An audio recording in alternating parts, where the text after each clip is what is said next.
good news.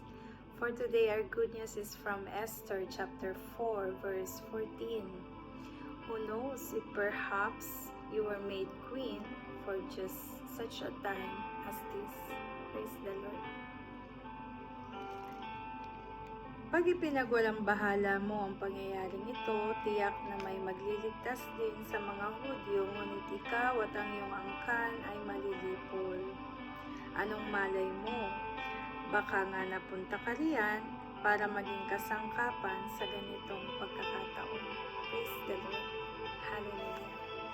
Sabi nga, baka nga napunta ka riyan para sa ganitong pagkakataon.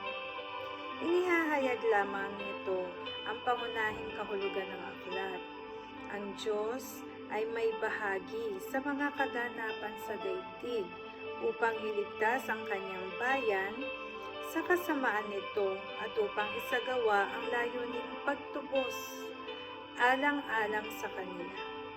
Dapat alalahanin ng lahat ng mga sumasampalataya na ang Diyos ay kumikilos sa nagaganap sa ating paligid upang sagipin tayo sa kasalukuyang masamang kapanahunan at kunin tayo upang makasama niya magpakailanman. Praise be to God. Hallelujah. Praise God. So for today, God is always reminding us every day for those who believe in Him that He is always give us the opportunity, the things that we cannot imagine. Amen. Here in this story, God is raising up a new generation of Esthers.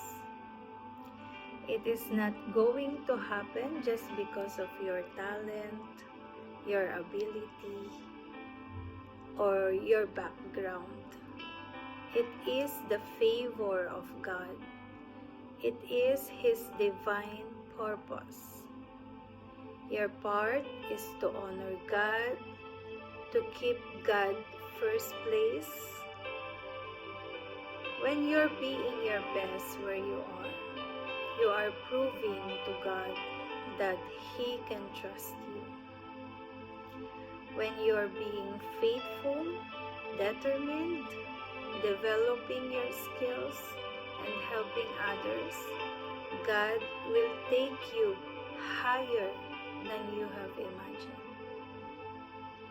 Stir your faith up, believe big, pray bold prayers, and dream God-sized dreams.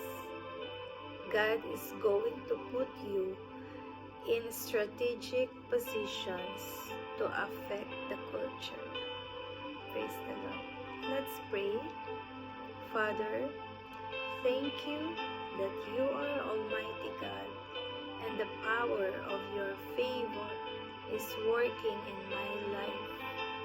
Thank you for the opportunities you will bring my way to step into such a time as this, moments, and fulfill my purpose. I declare that I will use your favor to advance your kingdom. In Jesus' name, Amen. God bless everyone. Happy Thursday. Till next good news.